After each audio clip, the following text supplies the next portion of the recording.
this video, we will be discussing Chapter 1 of your textbook, The Importance of Management Information Systems, or MIS for short.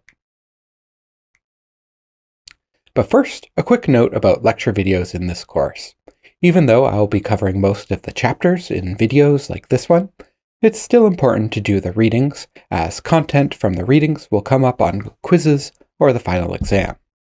These videos are meant to be summaries of content you'll be finding in the text, where I cover the most important points and add additional and supplemental information to the readings.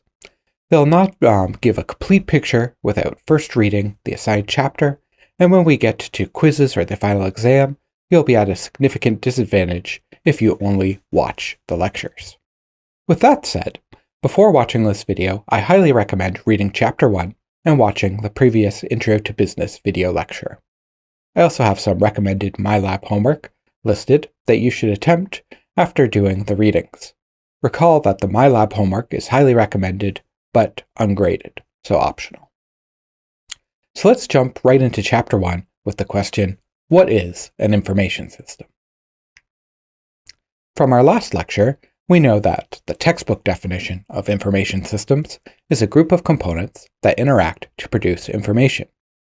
We also talked about information systems existing long before computers in the form of paper, filing cabinets, card catalogs, ledger books, and most importantly, people following procedures to transform data into information.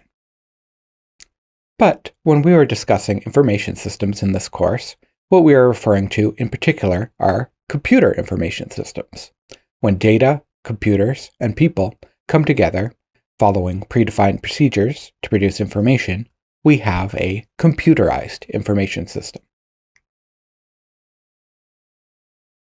Our text defines computer information systems in terms of a 5-component framework, splitting computers into hardware and software as shown in this diagram from your textbook. Hardware is essentially any part of your computer or tech infrastructure that you can physically touch. That is, any electronic components, gadgets, or devices that input, process, output, store, or communicate data according to the instructions and rules encoded in the computer or device's software. So this could be a wide range of things. It could be devices that you commonly use. For example, it could be like a phone, or it could be something like a tablet or a desktop computer, so a tablet, for instance. Probably pretty familiar with those general things. And it could also be like keyboards, mice, any sort of accessories that are physically used with your computer. But it also could be the components that are inside your computer. So for example, we could be talking about hard drives. That would be a disk-based hard drive for something like a desktop computer. Or it could be like a laptop hard drive, smaller, but same idea, still mechanical disks inside it. Or it could be a solid-state drive. These are the more modern hard drives that are just chips on a board. And these have some advantages. They tend to be faster because they don't have moving parts. So, for example, this solid-state drive would just be chips, whereas a hard drive with a disk would look something like this. This has the case off. So we have a big spinning glass disk in here, and a little arm that's moving constantly to go back and forth and read the data off the disk. It could also be components like the CPU. I have an older Pentium CPU here. Or the RAM in the computer. It could also be like the motherboard, cables, any part that you could physically touch. So this can also include other things that aren't necessarily right in front of you. So there's also many hardware components that are part of our computing infrastructure that we don't commonly see. This would be things like servers, networking hardware like routers, switches, gateways, and things like that. These would be things that would probably be handled by your ISP, or if you're at the university, probably by their Western Technology Services, and they'd be in like data centers and things like that, but are still critical for information systems because they're sort of connecting the computers and handling the things in the back end. So hardware is basically any physical thing that's part of your computing information system. And that could be things that are right in front of you, like your laptop, your desktop, but it could also be hardware that's in the data center, or even the physical cables running between your computer and the data center. So moving on to software. Software are the parts of the computer that you can't touch. Even if you were to open it up, and you're not concerned about any kind of risk to the computer or yourself with electric shock, you still wouldn't be able to see the software. So more specifically, software is instructions for the computer. These instructions are normally expressed as computer or machine code that can be interpreted by the computer hardware. These instructions are typically created by humans using a programming language that's understood by the computer. What is shown on the screen right now is an example of code written in the Python programming language. As users of computers, we typically don't encounter software in the raw code form, but rather as a package we purchase or find already installed on hardware. For example, things like Microsoft Word, Excel, Access, the diagram editor, and Notepad++ are all examples of software that we would purchase or download for free. But software can also include things like operating systems, such as Windows, macOS, or Linux for desktop and laptops, or iOS and Android for phones and tablets. It can also include more low-level software or instructions that comes built into your hardware, which you don't install, manage directly, or even think about much. For example, modern cars have computers in them that help tune the engine and monitor a number of sensors. And usually this isn't installed on an actual full-blown computer, but on things called microcontrollers, which are these little chips like this. This one might be a bit hard to see, but it is an 80 mega microcontroller, which is programmable, usually in C programming language or C++, and it's very popular with hobbyist developers because it's very easy to program and it can be used in things like robots, IoT devices, like turning a light switch on and off, and things like that. It's not going to be as full-blown as a computer in terms of what it can do, but it can handle simple tasks like turn on a light switch when I receive a certain signal, or make the robot drive forward when I receive a certain signal. So another example would be that there's software that runs on your television that changes the channels once you hit a button on a remote control. And there's even software in the microcontrollers on this remote control that tell it what kind of signal to send out when you hit each button. So even though we don't really interact with it directly, there are software on many things, including things as simple as your remote control. And they would not be installed on a full computer like you would put a disk into. Instead, it would become pre-installed by the manufacturer on things like microcontrollers that are going to be on the board inside of this remote. So moving on, we have data. As we discussed in the first lecture, data is facts and figures without context. We can think of this as the raw input to the information system, which the overall goal of the information system is to process this data and eventually turn it into meaningful and timely information. Finally, we have procedures and people. These form the human components of an information system, similar to how hardware and software form the computer components or the technology components. People include anyone who operates or services the computers in the system, anyone who maintains the data, supports the network, or in any way uses our information system. Procedures are basically software for humans, that is, instructions for people to follow when using the information system. So this brings us to the next question in the chapter. What is MIS? In this case, MIS stands for Management Information Systems. Management Information Systems comprise the development and use of information systems that help organizations achieve their goals and objectives. This is a fancy way of saying that MIS is an information system for achieving some business goal or objective, such as producing information for decision-making purposes. The study of MIS involves studying how information systems are created, how they are best utilized, and if they align with the goals of an organization. In simple terms, what is this information system going to do for our business? And once we create it, does it do and accomplish the goals effectively? As such, MIS has three key elements: processes and procedures for developing and using information systems, the information system itself, and the goals and objectives an information system is trying to achieve. So at this point, you might be saying to yourself, I'm not a computer science student or an engineer. Why do I need to know how to create or use an information system? Once I get out into the real world, I'll have someone out there to do it for me. And to some extent, that's true. In large organizations, there likely will be people dedicated to those tasks. But how will you, as a manager or even an owner, be able to make the correct and informed decisions about the creation, acquisition, or use of information systems if you don't understand them? Far too often in real life, we see managers or even sometimes corporate executives making horrible decisions regarding technology because they don't understand it or its limitations. This is a big problem, as there are many companies and contractors out there that would love to take your money and develop or sell you an information system that's not technically feasible, or even worse, won't accomplish your goals. If you don't have even a high-level understanding of these systems in the end, you'll be left with a massive expense and nothing to show for it. So what can we do to prevent that? You need to take an active role in the creation or acquisition of these systems. Don't leave it to someone else or trust that the sales team selling you the system is blindly telling you the truth about what it's capable of. You need to ask critical questions, such as, how does this system accomplish our goals? Or what new opportunities does this system enable?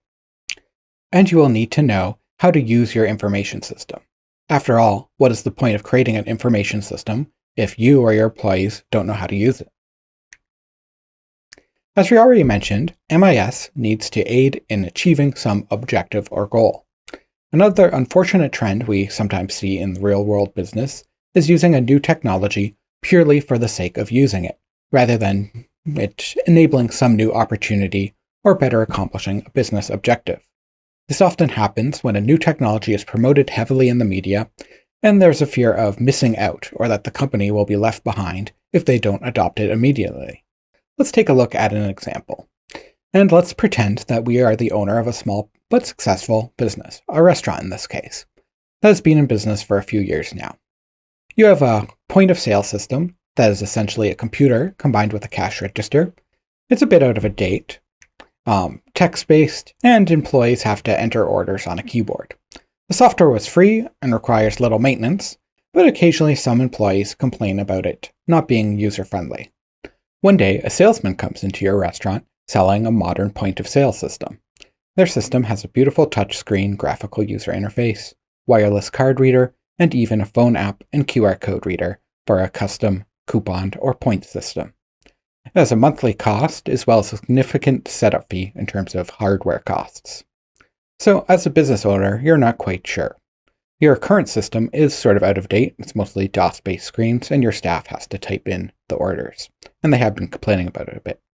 But your primary interest right now is how to get everything working with Skip the Dishes and those sort of remote ordering systems, rather than necessarily updating your graphical user interface. However, that point system is interesting and could attract more customers to your business.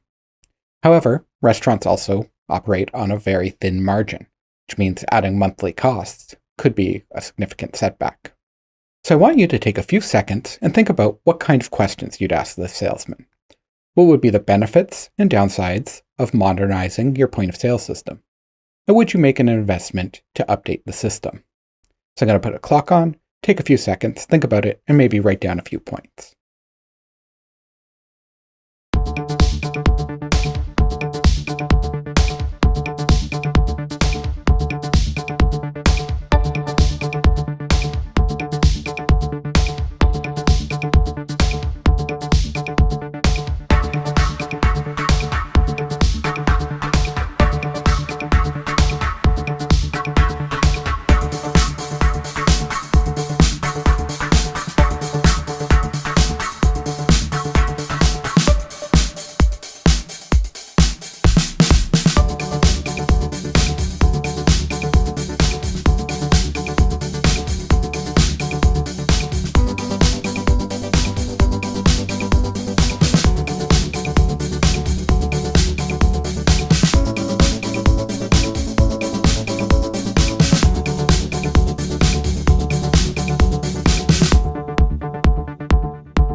And we're back.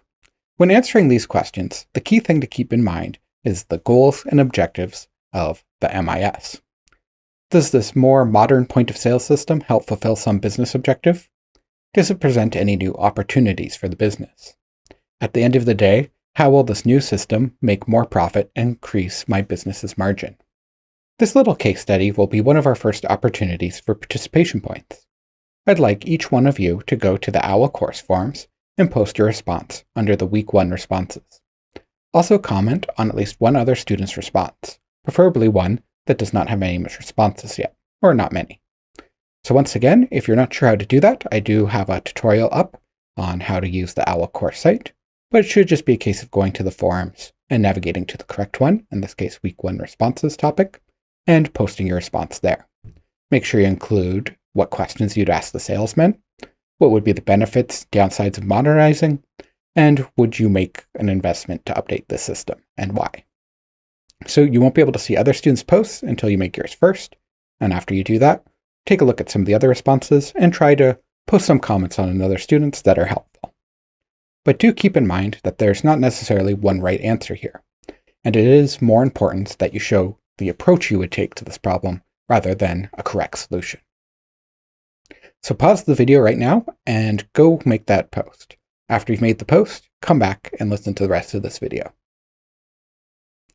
There are two different ways we could think about this case. Either could be correct depending on the circumstances of the business in question. The current point-of-sale system is not user-friendly and is a bit ugly, but will upgrading it attract any more customers or reduce costs? Sure, the new system looks fancy, but most of these enhancements are just minor quality-of-life improvements that do not serve a business purpose. You could argue that they would reduce training time of new employees, but we are a small restaurant business, so employee turnover could be small, and this reduced training costs might not offset the new monthly cost of the system.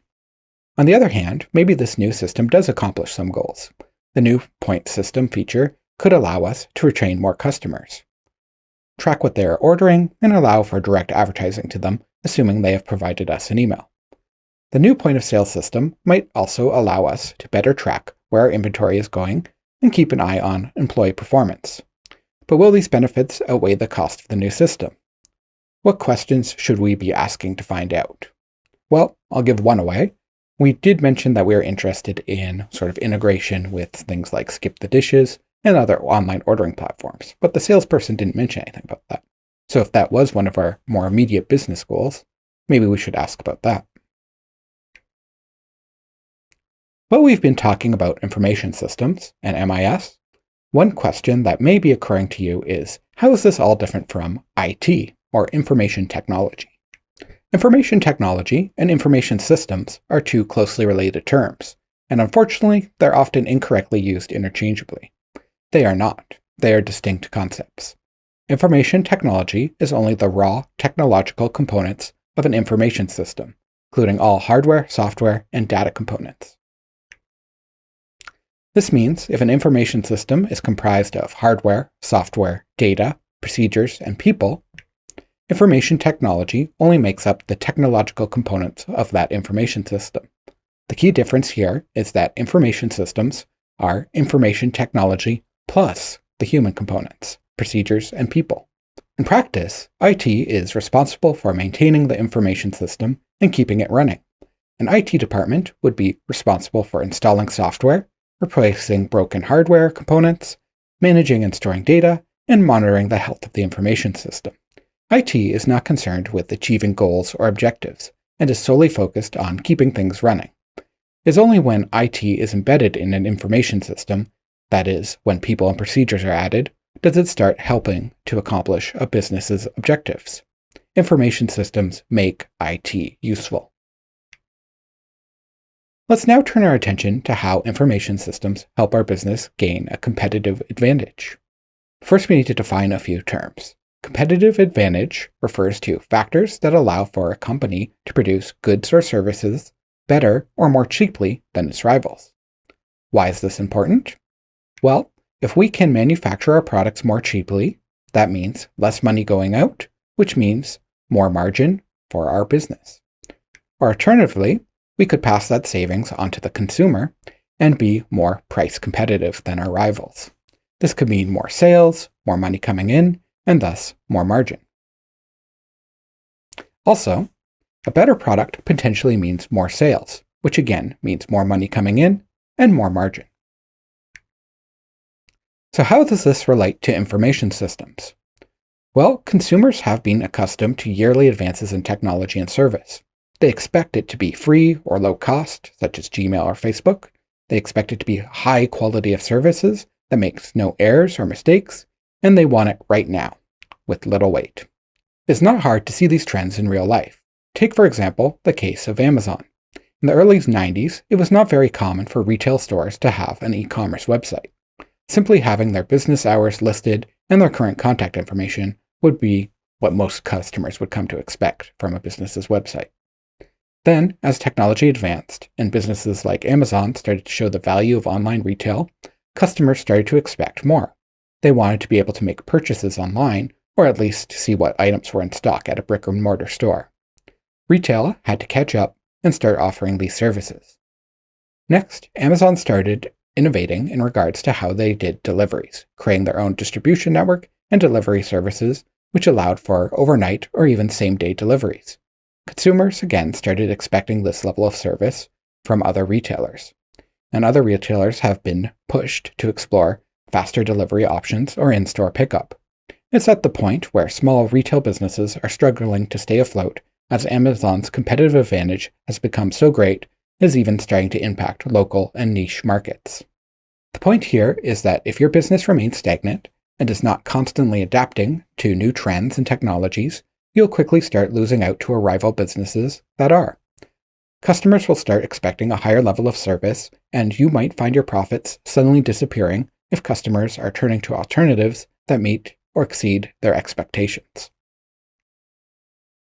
So what are some of the next big technologies and trends that will reshape business that we will have to be aware of so we can adapt to? Well, lucky for us, the Information and Communications Technology Council of Canada, or ICTC for short, publishes quite a few reports that try to predict these kinds of future trends, and have provided us a list with the top 5 key transformative technologies. These are virtual and augmented reality, 5G mobile, 3D printing, blockchain, and artificial intelligence, or AI for short. Now, before I go into each one of these, one important thing I should mention is that when you are first considering a new technology for your business, you need to keep a skeptical and critical mindset. You should be constantly asking, what goal will this technology help solve? What opportunities will this technology enable for my business that were not possible before? Is this technology going to be the next big thing my customers are going to expect, or it will simply be a fad? And what are the real-world limitations of this technology? Far too often, businesses will adopt a technology simply because it has a significant media attention without asking what objectives it's going to solve for them. We also often see businesses or individuals investing heavily into new technologies with little understanding of the technology or what its real limitations might be. If you don't understand the technology or its limitations, you don't know if what you are investing in is legitimate, a waste of time, or even an outright scam. So let's take a look at a real-life example, in this case, Theranos. Theranos was a breakthrough health technology company founded by Elizabeth Holmes in 2003 at the age of only 19. Holmes claimed that they had developed a wearable patch that was able to administer drugs to patients remotely and even monitor their blood constantly. She was so certain of their ability to create this product that they patented the idea, and she dropped out of Stanford to found Theranos. Thanks in part to Holmes's connections, Theranos was quickly able to attract investors, and Theranos quickly grew to being valued at over $10 billion at its peak, making Holmes one of the youngest billionaires in existence. Theranos had partnerships with Safeway and Walgreens to do quick in-store blood tests, and was even named the 2015 Bioscience Company of the Year. So where is Theranos today? Theranos is out of business and Holmes is in jail, and her net worth is now 0. A jury yesterday found former Theranos CEO Elizabeth Holmes guilty on 4 charges of misleading investors about her blood testing startup after a trial that lasted almost 3 months. So what went so horribly wrong? The technology Theranos claimed they had never existed, and it's probably not even possible to create. You see, blood tests require quite a lot of processing by machines that are at least the size of a photocopier. Depending on the test, they might have to do things like react the blood with different chemicals, put it through a centrifuge, or even measuring how much light is reflected at certain wavelengths. Theranos was claiming that they could fit all of this into something the size of a patch or a small desktop computer. But we're simply not capable of miniaturizing things like centrifuges to that size, at least not with our current level of technology. Second issue was the amount of blood. Theranos was claiming to be able to do all kinds of different blood tests on a single drop of blood. But most blood tests are destructive. Mixing chemicals into the blood or running it through a centrifuge for one test will make it simply unusable for another. The claims that Theranos were making would have required them to be making breakthrough discoveries and innovations in multiple fields, any one of which in itself would have been a massive achievement on its own and the grounds to found a company. Turns out Theranos was lying to investors and partners, setting up fake labs for the media to see, and faking blood tests using conventional blood testing equipment that they purchased from other companies. So why did so many people fall for it? Well, Holmes had a great story that the media loved. A young student dropping out of university, starting a billion-dollar company all on their own, and changing the world with a breakthrough medical technology. It makes for a great story. It's also a technology we'd all love to have. No more needles, just put a patch on or a finger prick, and you're done with it. Holmes was also very well connected and attracted many impressive and well-known investors, employees, and board members. However, few had any kinds of medical backgrounds. How could investors have avoided this? Well, there were a lot of red flags people ignored because they loved Holmes' story and wanted the technology to be real. Some understanding of the technology used in blood tests and medicine would have quickly showed that these claims were unrealistic, and the fact that Theranos never published any peer-reviewed research, despite claiming to have made revolutionary advances in multiple fields, should have been a grave concern. Safeway and Walgreens saw the opportunities that this technology could accomplish if it had been real, but their fear of missing out made them partner with Theranos before understanding the technology and its limitations. With that cautionary tale done, let's get back to talking about each one of these technologies.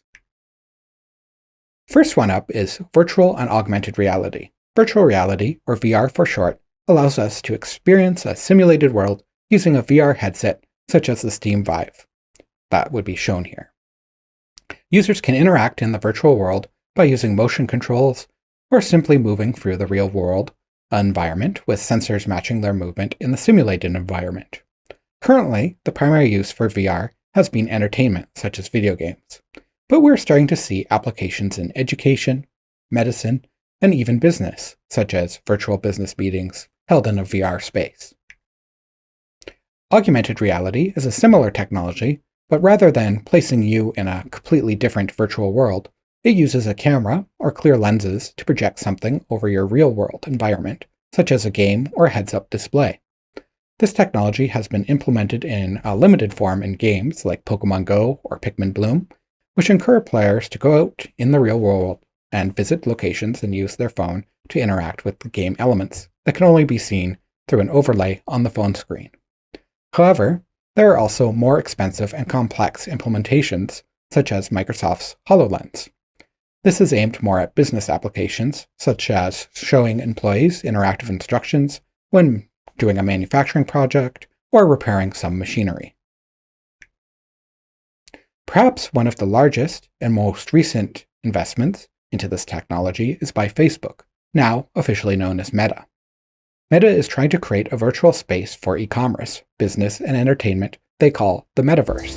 We believe the metaverse will be the successor to the mobile internet. We'll be able to feel present, like we're right there with people, no matter how far apart we actually are. We'll be able to express ourselves in new, joyful, completely immersive ways, and that's going to unlock a lot of amazing new experiences. When I send my parents a video of my kids, they're gonna feel like they're right in the moment with us, not peering through a little window. When you play a game with your friends, you'll feel like you're right there together in a different world, not just on your computer by yourself. And when you're in a meeting in the metaverse, it'll feel like you're right in the room together, making eye contact, having a shared sense of space, and not just looking at a grid of faces on a screen. The idea is that this would evolve the internet from a mostly static web page-based medium into immersive VR environments that users could travel through and interact with while doing what they are now normally doing through web pages. And that would be things like visiting e-commerce sites like Amazon, chatting with friends, or attending business meetings, such as we do now over Zoom. For Meta, this would enable them to sell virtual real estate and advertising, as well as access to the metaverse, services, virtual property, and virtual commodities. Should the metaverse take off, the next big thing could be for businesses to have a virtual presence and VR storefronts in the metaverse, possibly even having employees that are manning virtual counters. Sounds amazing, but what are the limitations here? Remember, I said we should always be aware of the limitations of a technology. One of the largest potential limitations comes in the form of the network effect. The network effect states that the value that is gained from a technology increases significantly as the number of users increases. What does this mean for VR? It means that if no or few people own a VR headset, the technology will likely fizzle out, sort of like 3D TVs did. For example, if few people are using VR because the headsets cost too much and do not offer enough advantages over traditional screens, no one will want to use it for business purposes such as meetings or shopping on the metaverse. And any projects that heavily utilize VR will likely be a failure. There's also a bit of a catch-22 here for VR. If no one owns a VR headset, no one will make VR applications and games. If there's no VR games or applications, no one's going to want to purchase a VR headset. It sort of goes round and round like that. The only way to break out of this cycle is for the price of the headsets to fall significantly, so consumers are willing to take the risk, or for companies to take a significant risk in investing in VR before the user base is there, such as Meta is starting to do now, and Steam has done a bit in the past. Second thing to consider is the lock-in effect. That is, the network effects can lock in users and make it hard for them to switch technologies at a later point. Take, for example, the metaverse. If Meta is successful and first to market, most users will make a commitment to using the metaverse and technologies like VR headsets that support it. It would be increasingly difficult for new businesses to create successful VR space, as they would have to convince users to make the change, and there could be a cost to users to do so, such as buying new VR headsets, if they're not compatible with this new VR service. This means that once big players like Meta move into this space, it could be hard for others to gain significant competitive advantage from the technology unless they partner with a bigger player like Meta. And lastly, we need to be realistic about what the realities of the technology are. VR headsets are cool, but they're not magic or like plugging yourself into the Matrix. People often get motion sickness or significant discomfort after wearing a VR headset for any significant length. Also, while VR controls are fun and immersive, they might not be the best idea for all tasks like surfing the web, internet shopping, or attending a business meeting. Expecting people to do all of these normal activities in a VR space may be unrealistic for where the technology is currently at. Next up is 5G mobile. 5G here is referring to 5th generation technology standards for cellular networks. What it means for users is faster and more reliable mobile high-speed internet for phones and other devices. This technology could be more transformative in a few ways. First, it enables activities like streaming video on the go that might not have been possible in the past. It also makes the internet more present everywhere. It could replace home internet, and all of your devices could simply have a 5G modem in them that would allow them to be connected at all times, anywhere you go. It could also be an enabler for other technologies that need more bandwidth, for example, like VR or cloud gaming. These could now be possible anywhere, while you're on the bus even. However, there are limitations. 5G is fast, but it requires many smaller cell towers that have less reach. This is fine in cities where you have many buildings to attach antennas to, and a large population to justify the cost of installing them. However, It means that rural communities that are already underserviced in terms of internet are going to miss out yet again. These communities also tend to be more racialized and poor, so we are further increasing the digital divide between the privileged and the underprivileged members of society. Now on to 3D printing. When many of us hear 3D printing, we might be tempted to think of science fiction-like devices that can replicate or make anything. Tea Earl Grey hot.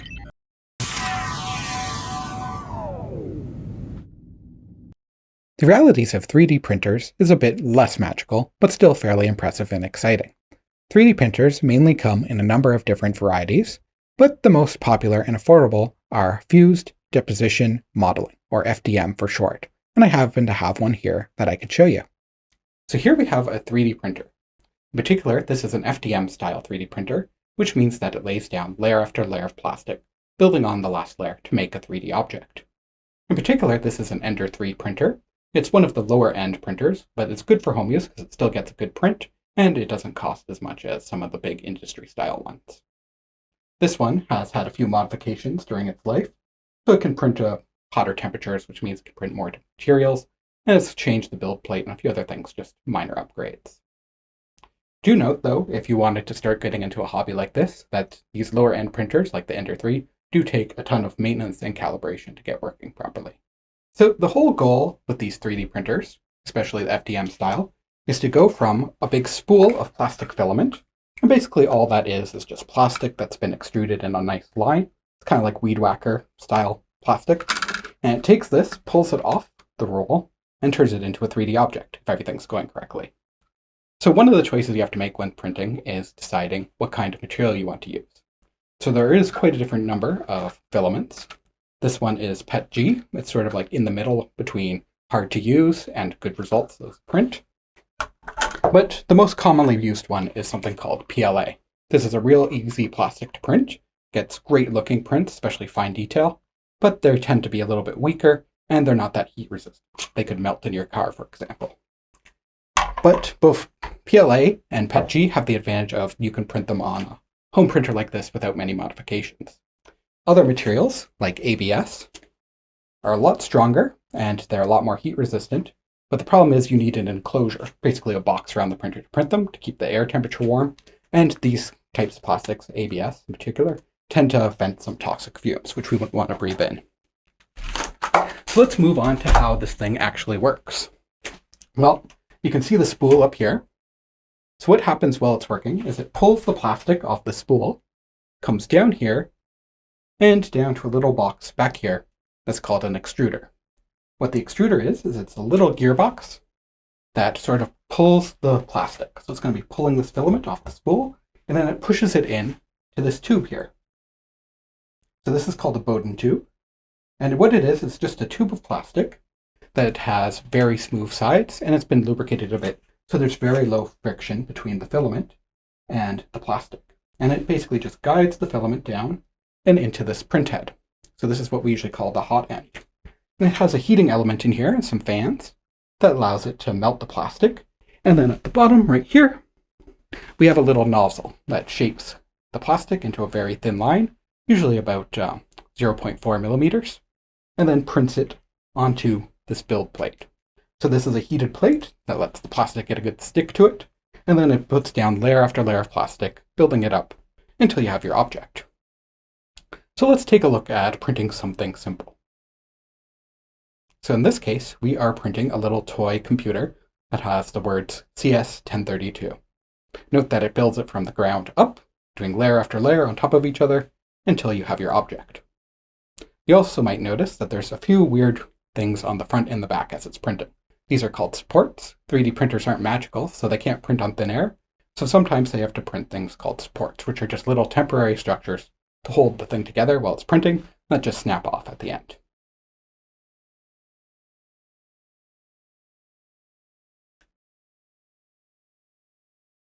So now that we have seen a 3D printer in action, what can they be used for? Well, by far the most common and accepted use is in prototyping and research and development. When you're developing a product for the first time, particularly one with plastic parts or casing, it can be cost prohibitive to make a mold for each iteration of the product's design. Rather, you only want to make a finished mold once you are sure the product is ready.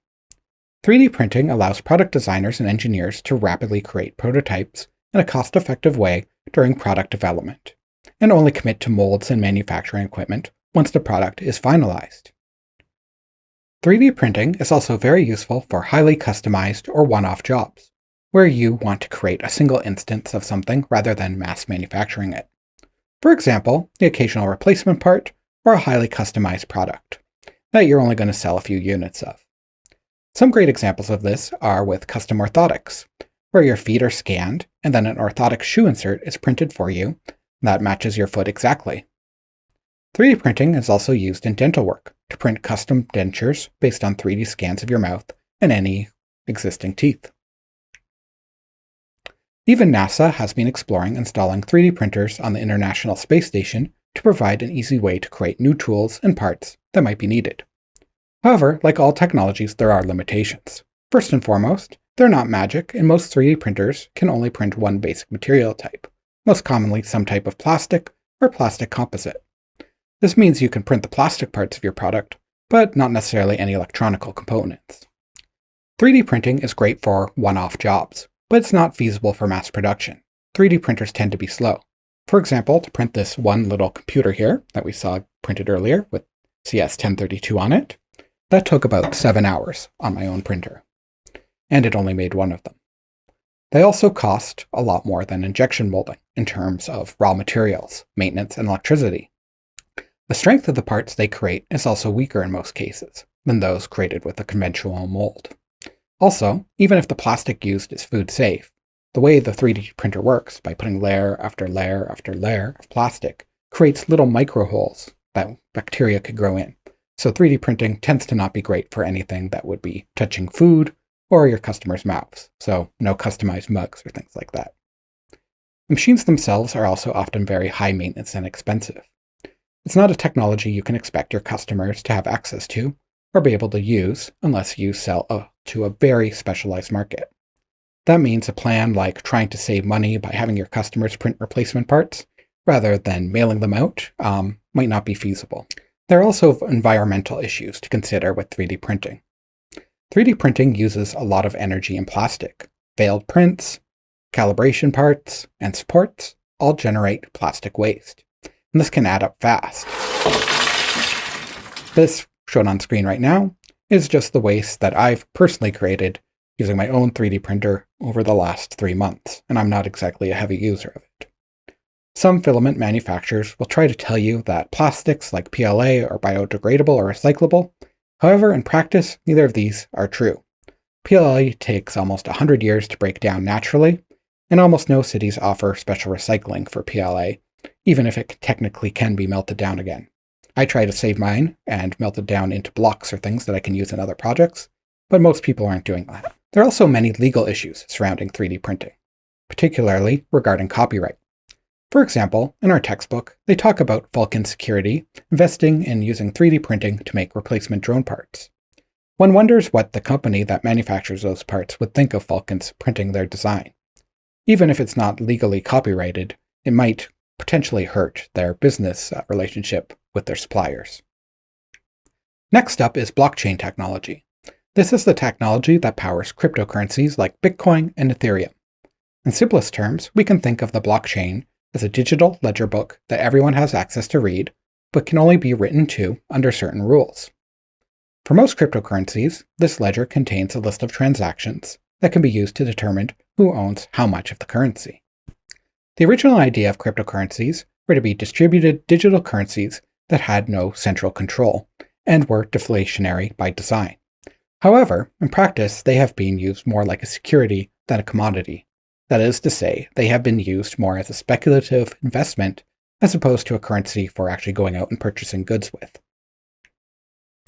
Recently, the blockchain and smart contracts have given rise to non-fungible tokens, or NFTs. These are tokens that cannot be subdivided and contain a small amount of text, like a hyperlink. The current owner of each token is recorded on the blockchain, as well as the rules under which it can be sold or transferred to another person or account. In most cases, these NFTs contain a hyperlink to some image or media. Now, what owning an NFT means is up for debate. Some have claimed that it gives ownership of the media it links to. However, without some outside, prearranged contract between the seller and owner, this is not the case. NFTs do raise a lot of questions both legally and from a technology standpoint. If you need some outside agreement or contract to give the NFT meaning, did you really need the NFT in the first place? After all, you could have had a lawyer write the same contract for licensing of the same media without involving an NFT at all. Some have suggested NFTs might have a place in games and the upcoming metaverse as a way to sell digital content and property. However, once again, this is questionable, as for the same amount of work, any game or VR developer could simply create their own marketplace off the blockchain and retain full control over all content in their virtual world. This, however, has not stopped companies like Konami and Activision from exploring their use in their game-related products. The last technology we'll be looking at is artificial intelligence, or AI. Just like 3D printing, the first thing you might think of when you hear AI are examples from science fiction. In reality, however, when we talk about AI, we are talking about machine learning. Machine learning is all about classification, or in simple terms, if you are given a big data set of examples, how can we use a computer to automatically learn from that data set and classify a new instance of data? For example, Netflix uses machine learning to predict what movies you might enjoy and provide tailored movie recommendations to each user. They're able to do this as they already have a large database of users and their movie preferences to learn from. Amazon Echo, Siri, and Google Home all use machine learning for their home assistants. In particular, they are using voice recognition and natural language processing to understand and respond to spoken commands. Google also makes heavy use of machine learning in its products, for example, spam detection for Gmail, in search and in targeted advertising, and in image classification or recognition for things like Google Image Search. Currently, AI is very good at doing very specific classification tasks when given a large number of examples to learn from. For example, classifying movies into groups that you would like or dislike, or classifying email as spam or not spam, classifying words in speech, or classifying objects in an image as being identified as like cars, houses, roads, trees, animals, and so on. However, current results become less ideal when the task is more open-ended, like driving a car safely. Applications such as self-driving cars still have a significant way to go before they will be market-ready, and businesses investing heavily in them, like Tesla and Uber, are taking a significant risk by attempting to adopt them this early. However, should this risk pay off, it could quickly become a significant competitive advantage for these companies. Now, before we move on from the topic of AI and machine learning, there is another class or category of AI products that we should mention. But first, I want to show you a few pictures. So here we have a nice sort of landscape painting. Here we have sort of a funny one of a cat police officer eating some food. Here we have a panda doing some science. Another one. As well as a nice watercolor here of some toys. A painting of a cat. And this silly photo of a bear on a podcast. As well as Rubber Duck Mona Lisa. So, what do all of these pictures have in common, and why am I showing them to you? And you've probably guessed, but these are all photos or paintings that were made by an artificial intelligence or a machine learning model. Specifically, these are products of DALL-E 2, which is a text-to-image generator created by OpenAI. OpenAI is a group that's been doing a lot of really advanced AI work recently that you've probably heard of, and includes things like ChatGPT. So the way this DALL-E model works is it allows users to input a simple text prompt. Here we have rubber duck next to a window looking out over London, Ontario from a skyscraper. There should be a houseplant next to the window, comma, photo. So from a simple prompt like this, we are able to go to actual images that are generated by an AI. So this isn't just a big database that the AI is looking through to find photos that are similar to our request. These are actual images that are being generated by the AI. And they are quite impressive here. If you look out, it almost does look like something you might see in London, Ontario. But none of those buildings really match up with London. And there definitely is a rubber duck here, and it looks almost photorealistic. And what's even interesting is you can then select one of these outputs and have it generate different variations on that image. So if I selected the first one here and asked it to generate some variations, we'd get even more different options, different angles, things like that, all created from scratch by the artificial intelligence. So there are other products that do things like this. Another great example is Midjourney. It's less powerful in terms of understanding written prompts, but the results are a little bit more impressive in my opinion. So in this case, the prompt we're giving it is robotic rubber duck, vibrant, super detailed, and we would get an output like this, which is 4 different options we can pick from. All of them look quite interesting, but if we selected one and asked for more variations on it, we might get something like this. So similar to the one we selected, but a few different options. We could also change the prompt a little bit to ask for it to be more colorful or more sort of like futuristic, and we might get something like this. And then we could tell it to enhance that one photo, and it completely redraws it at a higher resolution. We could even do cool things like ask it to make storybook covers, for example, maybe about a little girl and her robotic duck. Or we could even ask it to make video game graphics. In this case, I think I asked for 8-bit sprites of a robotic rubber duck. So this is quite powerful, but we also now have AI products that can do similar things with code and text. So you've probably already heard about ChatGPT, which is a large language model, and it basically tries to predict what the next word in a certain sentence will be. And that sounds simple, but combined with the complex neural networks and algorithms they use behind this, it can generate text and code that looks almost like a real human wrote them. So for example, we might give a plain English prompt like write a VBA function using option explicit that removes common stop words from a string passed to a function and returns a new string with the words removed. Stop words are common words in English language that add little meaning to a sentence. Write it all in one function. Don't use type variant. Add comments in the code. So you don't have to understand what that means, but it's basically asking for some code to be written in Visual Basics. And the AI would spit out a function that actually works. It would even figure out what some common words are to use as stop words and remove it from a string. So if you're in computer science and want to go into programming, this might actually be a little fearful for you. Could someday these AI models completely replace programmers? Maybe, maybe not, but it is something to consider for the future. But maybe you're on the art side. Maybe you want to go into something like writing stories, or maybe even something like marketing. Well, you might want to be a little bit wary of this as well. For example, if we told the AI something like write a product summary for a new line of custom 3D printed rubber ducks, make it exciting and aimed at convincing the reader to buy one, we would actually get a prompt that looks pretty good. In this case, it's going to say, introducing the latest addition to the world of bath time fun, our own custom 3D printed rubber ducks. Say goodbye to boring generic rubber ducks you're used to seeing, and hello to personalized one-of-a-kind addition to your collection. And it goes on like this. So this is being completely created from scratch by this language model, just based on our English prompt. So you could see how this could eventually start replacing a lot of copywriting and starting to move in on that job market. This isn't just limited to code, images, and text.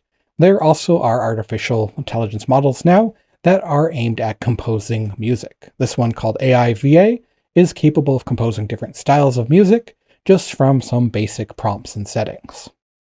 Here is one example that the company's produced with their machine learning called Midnight Runner.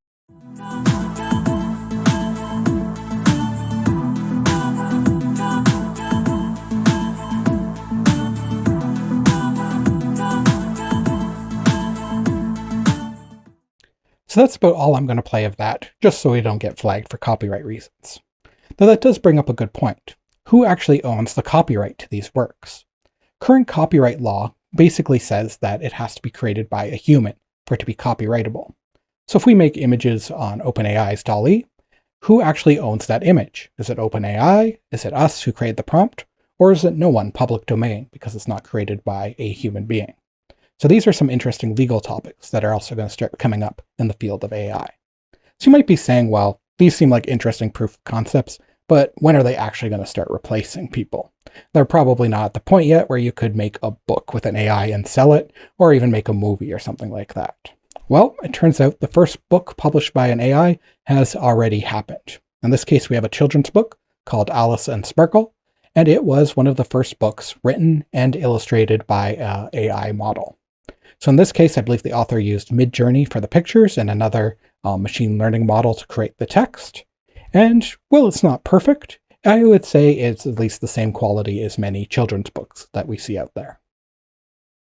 So it's not really a question of when this is going to start impacting job markets and people's jobs, but about how and what you're going to be doing about it. And that brings us to a little bit of consideration about the future and what's to come. So if we have models like this that are able to create images, sound, music, even code, what impact is that going to have on the job market? Are we still going to need programmers if we can have models that make the code for us? At the very least, are we going to need as many programmers as we currently have? And even if you're in the arts, how is this going to impact the arts field when a lot of this, like product images, things like that, can be generated by AI? Even if you're in areas like marketing, these things could be coming for you as well, as we saw where it is able to write product descriptions and things like that. Even in things like the legal field, AI is starting to become a big deal there.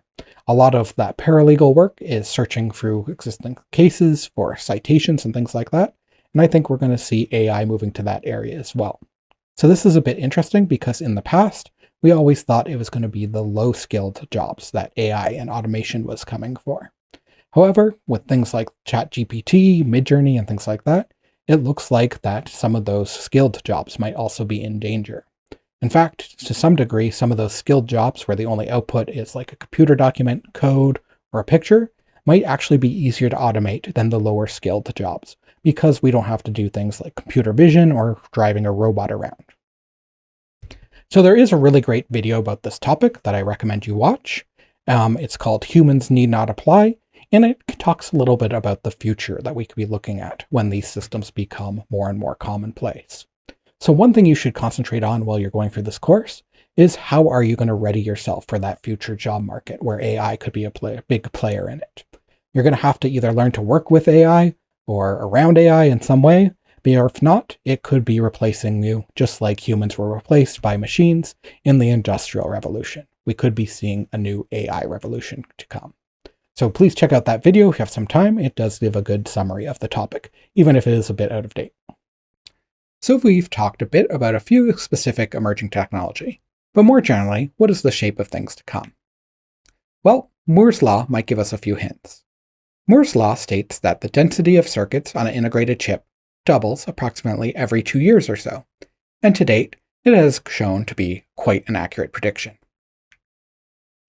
Shown here is a logarithmic graph that shows the number of transistors on a microchip over time, and it generally fits Moore's prediction. The implications this has for technology are quite profound. We can fit more components on a chip of the same size. That means we can make faster computers, or computers that could store more data. Since this amount is doubling every 2 years or so, this means change and improvement is quite rapid. It also means the cost and size of devices will continue to drop at a rapid rate. But will Moore's Law keep going on forever? Well, by the technical definition of doubling more components on a chip, probably not, as we'll eventually run into technical limitations. There's only so small you can physically make things. However, the general concept of technology rapidly advancing in a short period of time and doubling in some way every 2 years will likely remain true in other ways.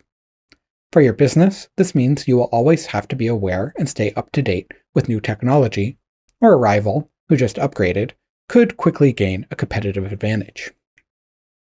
Another report by the ICTS, in this case the Jobs 2.0 report, makes some additional predictions about trends we will see in the next decade. These include the price of storage dropping to where it's almost free, or the cost will be negligible. In particular, they mean the cost of cloud storage, or storage on a remote service like Dropbox, OneDrive, or Amazon's cloud services. For businesses, this could be a big deal, as storing massive amounts of data will be trivial in terms of cost, which could enable things like more advanced data analytics, or machine learning, which benefits from a large data set, which needs, in turn, a large amount of storage. And that brings us to our next prediction, that analytical software will reveal hidden information. That is to say that new technologies like machine learning will be able to process massive data sets and produce information and insights into things like customer behavior and preferences that we are not possible to derive in the past. We talked about information being one of the most important commodities for business. By changing how we gain information, we change how we make decisions and run business. We also talked about 5G, and this ties into the prediction that the real world and the virtual world will collide as wide area networks become cheap, reliable, and widely available. 5G could mean having high-speed internet wherever you go, and all devices connected at all times. VR also brings the real world and virtual world closer together in a more immersive way. Lastly, these trends will all enable deep, powerful innovations that will be felt in almost every industry. And we can already possibly see the starts of this, or at least companies attempting to create these innovations. Tesla and Uber are investing heavily into AI for self-driving cars. Meta is investing heavily into VR with their metaverse. We see Bitcoin and Ethereum creating whole new industries around cryptocurrency and NFTs. And 3D printing is starting to slowly make its way into people's homes. The question for you as a potential business is, how will you attempt to adapt to these changes? How will you know what new technologies are right for your business and what will accomplish your objectives? Well, the start to answering these questions is an understanding of the technology, at least at a high enough level that allows you to make informed decisions about them. And that's what this course is about. This course is not just about Access and Excel, although we will be working with that software, but rather it is about understanding information systems and getting you to the point where you have a good enough understanding to make informed decisions about them. We want you to be the next Netflix or Amazon and not another Theranos. That's all I have for you in this video. If you want to get a head start on next week, start looking at Knowledge Extension 4 in your textbook and reading all about Microsoft Excel and spreadsheets. Thank you for watching, and have a great day.